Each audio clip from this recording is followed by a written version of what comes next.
bisa ekspresinya aja. Oke, bismillahirrahmanirrahim. Assalamualaikum warahmatullahi wabarakatuh. Waalaikumsalam warahmatullahi wabarakatuh. Alhamdulillah, salatu wassalamu ala rasulillah, amma ba'd. Bertemu di program seri filsafat. Saat ini saya bersama dengan Dr. Endai Mulyadi. Kita sapa dulu beliau. Assalamualaikum. Waalaikumsalam warahmatullahi wabarakatuh. Gimana kabar Pak Dokter? Alhamdulillah. Baik, kita hari ini ingin tahu nih Pak Dokter terkait dengan bagaimana sebenarnya sejarah dari filsafat dan juga tokoh-tokohnya serta pemikirannya. Silakan Pak Dokter. Terima kasih Pak Dr. Wisnu. Ada satu pertanyaan dalam filsafat. Mengapa kita belajar filsafat? Tuh. Nah, tentu jawabannya masing-masing orang akan berbeda. Ya. Setidaknya ada 3 jawaban. Yang pertama, ada orang yang menolak untuk belajar filsafat. Ada. Yang kedua adalah ada kelompok orang yang menerima untuk belajar filsafat, tapi pilah-pilah. Oh, dipilih-pilih ya. Yang ketiga adalah ada kelompok orang yang mau belajar filsafat dan memang dia betul-betul mau belajar filsafat. Nah, tentunya pada kesempatan ini saya mengharapkan kepada semua pendengar, kepada filsawan dimanapun berada, tentunya adalah pilihan yang ketiga yang paling baik. Oh, yang ini ketiga adalah ya. karena ini adalah ilmu pengetahuan. Jadi kita terima dulu filsafat apa adanya. Baru nanti kita kemudian koreksi hal-hal mana sajakah yang memang tidak sesuai dengan yang kita yakini. Kayak seperti itu. Jadi tahu pertanyaan dan jawabannya seperti itu. Ya. Kayak seperti itu. Jadi kehadiran filsafat pada saat ini itu dapat dipastikan dapat membuka pikiran kita, dapat membuka pikiran kita kepada keinginan kita untuk mengetahui sesuatu yang benar. Ada 3 hal pokok dari pikiran kita untuk yang benar itu, maka kebenaran itu harus bersifat koherensi, harus bersifat korespondensi, dan harus bersifat pragmatis. Artinya apa? 1, bersifat koherensi. Jadi bersifat koherensi itu adalah apa yang kita yakini benar itu bahwa memang itu sesuai dengan kenyataan yang ada. Itu benar, ya, sesuai dengan teori-teori yang ada. Kalau korespondensi itu ternyata setelah diamati lebih jauh, itu korespondensi adalah kebenaran A itu diakibatkan oleh kebenaran B. Atau lebih kita kenal hari ini adalah variabel X dan variabel Y. Kebenaran itu. Yang ketiganya adalah bersifat pragmatis. Jadi kebenaran itu memang harus dibuktikan dengan sebuah ilmu pengetahuan yang sekarang sedang kita geluti. Oke, seperti itu ya. Jadi ada 3 teori kebenaran tentang yang kita dukung untuk mendukung filsafat: koherensi, korespondensi, dan pragmatis. Nah, kita belajar filsafat artinya kita belajar mengenali sejarah masa lampau orang. Sejarah masa lampau orang dan sejarah masa lampau orang itu berpikir sampai seperti apa. Gitu. Untuk mengembangkan peradaban pada zamannya. Katakanlah dalam catatan sejarah itu filsafat itu dimulai pada abad 6 sebelum Masehi. Artinya adalah bahwa filsafat itu dalam catatan sejarah dimulai atau populer 600 tahun sebelum kelahiran Nabi Isa alaihissalam. Kalau kita jumlahkan dengan sekarang 2024, berarti hari ini kita mempelajari pikiran orang yang sudah dicetuskan 2600 tahun yang lalu. Ya, 2600 tahun yang lalu. Makanya kalau kita sepakat bahwa belajar filsafat itu kita terima apa adanya, pertanyaan selanjutnya adalah apakah masih ada relevansi pikiran orang 2600 tahun yang lalu dengan kondisi saat ini? Nah, tentunya ini harus kita sama-sama renungkan.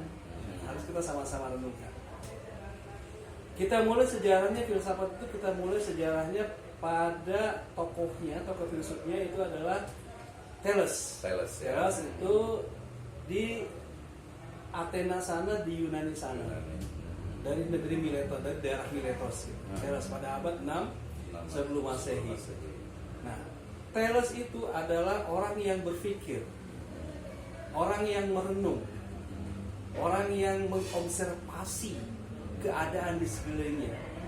Dan Thales itu ingin mengetahui bahwa zat paling utama atau asas apa sih yang menyebabkan adanya manusia dan alam semesta.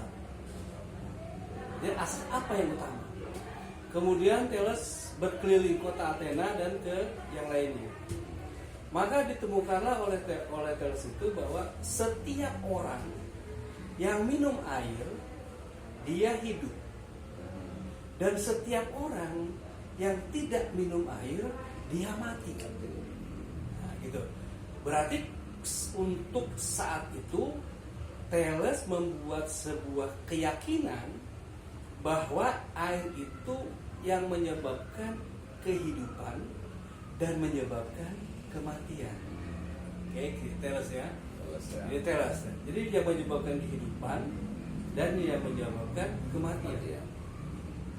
Seluruh makhluk yang ada di bumi ini yang Thales temui itu pasti memerlukan air. Semakin bertambah pula keyakinan Thales saat itu bahwa makhluk hidup itu berawal dari air. Ya, seperti itu. Manusia minum air hidup, manusia tidak minum air mati. Kambing minum air hidup, kambing tidak minum air mati. Pohon pisang misalnya, kalau di Athena sana ada pohon pisang itu, dialiri air hidup, tidak dialiri air mati. Pohon bambu, kalau ada pohon bambu di Athena sana gitu kan, dialiri air hidup, pohon mati tidak dialiri air mati pohon bambu itu. Jadi semakin besarlah keyakinan Thales bahwa awal muasal daripada makhluk hidup saat ini itu adalah manusia, kata Thales. Apa namanya? Air. Air. Termasuk juga manusia. Karena konsennya terhadap manusia, maka yang dibahas itu adalah manusia. Jadi kalau begitu, manusia berawal dari air. Ya, seperti itu. Nah, ternyata macam-macam air itu kan banyak.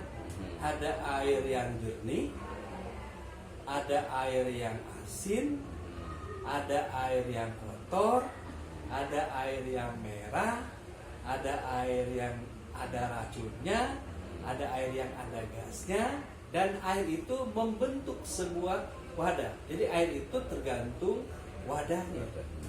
Jadi air itu bisa bentuknya cekung kalau wadahnya cekung. Air itu bisa melingkar kalau wadahnya atau bejananya adalah dia melingkar, seperti itu. Nah, Thales kemudian meyakini bahwa awal muasalnya manusia itu berawal dari air. Pertanyaan selanjutnya adalah, karena filsafat itu adalah sebuah rangkaian pemikiran yang kritis, perenungan yang mendalam sampai kepada akar-akarnya. Pertanyaan selanjutnya adalah, apakah itu air? Terus kemudian menjawab bahwa air itu adalah benda yang dapat menghidupkan manusia, benda yang dapat mematikan manusia. Itu kesimpulannya. Jadi definisi daripada air itu seperti itu. Nah, selanjutnya pertanyaannya adalah, mengapa ada air yang berbeda? Ada yang berwarna coklat, berwarna merah, asin, dan seterusnya. Kemudian Thales menganggap lagi atau meyakini lagi, kalau begitu ada makhluk yang memberikan warna kepada air itu. Air merah ada makhluknya, air kuning ada makhluknya, air dan ada makhluknya. Tetapi seluruh makhluk-makhluk itu harus tunduk kepada satu makhluk yang paling kuat, yang menciptakan air dan memelihara air. Nah, Karena pada saat itu yang paling mudah digambarkan adalah diksinya manusia. Manusia bisa mengubah warna air, manusia bisa memelihara air, manusia bisa membuat sumur sehingga air itu ada. Maka Thales saat itu berpikiran bahwa yang mengelola air itu adalah manusia. Kemudian yang mengadakan air juga tentunya adalah manusia. Pertanyaannya adalah, apakah orangnya sama? Untuk sementara waktu, orangnya itu adalah sama. Kalau begitu, di manakah orangnya yang mengelola itu? Nah, karena Thales tidak mampu mendapatkan di mana orangnya, tetapi Thales mengatakan bahwa itu ada satu makhluk, satu zat yang memang mengendalikan air. Maka yang paling mudah itu pada zaman itu disebutlah dewa. Dewa air. Disebutlah dewa air. Maka kalau begitu, manusia itu harus tunduk kepada dewa yang mengatur air. Ya seperti itu ya. Nah, ini pikiran Thales ini wajar sekali terbentuk seperti itu. Karena Thales itu berada hidup pada abad 6 sebelum Masehi. Dan Nabi Yunus alaihissalam itu hidup pada abad antara 7 dan 8 Masehi, sebelum Masehi. Nah, setelah Nabi Yunus tidak ada di abad ke-7, abad ke-6, abad ke-5, abad ke-4, abad ke-3, abad ke-2, abad ke-1. Nah, pada abad ke-1 itu ada lagi seorang nabi, namanya Nabi Zakaria alaihissalam. Pada abad ke-1 tahun 95 lagi, sebelum Masehi ya, sebelum Nabi Sallallahu. Jadi di situ ada kekosongan nabi dalam catatan sejarah, karena belum ditemukan adanya nabi ya. Jadi ada kekosongan nabi kalau dalam keimanan kita gitu ya, keimanan kita. Jadi Nabi Yunus itu adalah nabi yang ke-22, 23 Nabi Zakaria, 24 Nabi Yahya, berarti 21 ya. 21 Nabi Yunus, 22 Nabi Zakaria, 23 Nabi Yahya, 24 Nabi Isa alaihissalam, 25 Nabi Muhammad sallallahu alaihi wasallam. Nah, rentang waktu antara Nabi Yunus sampai kepada Nabi Zakaria, pembawa risalah kebenaran dari Tuhan yang Maha Esa, itu terputus. Sejarahnya itu tidak ada catatan sejarah. Nah, tidak ada catatan sejarah. Oke, seperti itu. Jadi selama 500 tahun itu tidak ada nabi yang tercatat dalam sejarah. Gitu seperti itu. Maka semua orang pada saat itu termasuk Thales menginginkan kebenaran. Dan Thales itu kemudian tidak bisa bertanya kepada orang yang ditunjuk oleh Tuhan, orang yang benar. Maka Thales kemudian mencari kebenaran itu lewat pikirannya, lewat rasionya, lewat anggapannya. Nah, bahwa keyakinan Thales itu, air itu dapat atau mengawali kehidupan manusia dalam sisi filsafat itu kita sebut dengan ontologi. Jadi keyakinan dasar itu ya seperti itu. Nah, kemudian Thales itu dari mana tahunya bahwa manusia itu berawal dari air?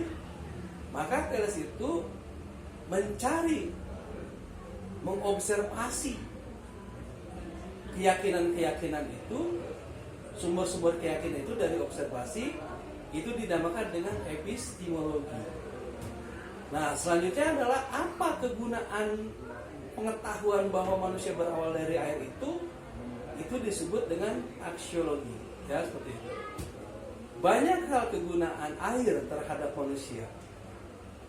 Jadi dapat kita duga bahwa manusia itu memiliki sifat seperti air.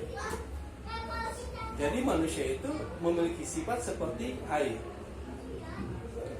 Air itu jernih. Dan manusia juga bisa memiliki sifat yang jernih. Artinya manusia bisa memiliki sifat berpikir dengan jernih. Air itu bisa juga kotor karena ada sumber lain yang mengotori air itu. Jadi manusia juga berkecenderungan untuk memiliki sifat kotor. Karena sifat kotor itu yang diberikan oleh orang lain atau pihak eksternal. Kemudian air juga bisa dapat untuk menghanyutkan benda-benda lain. Artinya manusia juga bisa untuk dapat menghanyutkan benda-benda lain. Oke? Manusia juga dapat untuk mengubah benda lain ke air ya, itu sifat-sifat air. Jadi kalau begitu, dugaannya adalah bahwa ketika manusia diyakini berawal dari air dan kita meyakini pikirannya teles, kalau begitu manusia juga memiliki sifat-sifat air. Ya, seperti itu. Selanjutnya sifat air yang mana lagi? Air dapat mematikan api. Kalau kita tarik kepada sebuah kenyataan hidup, misalnya dalam kehidupan zaman sekarang, bahwa manusia itu dapat meredam amarah orang lain, dapat meredam amarah sendirinya. Karena itu adalah sifat-sifat air yang dapat kita duga bahwa manusia itu memiliki sifat-sifat yang sama persis dengan air. Oke, bagaimana hubungannya antara filosofi air dengan ilmu pengetahuan yang lain yang lebih di bawahnya, misalnya dengan teori, ya. Nah, kemudian Thales itu memiliki sebuah pengujian lagi bahwa air itu dimasukkan ke dalam panci. Dimasukkan ke dalam panci, kemudian panci itu dididihkan. Ternyata air yang di dalam panci itu berkurang.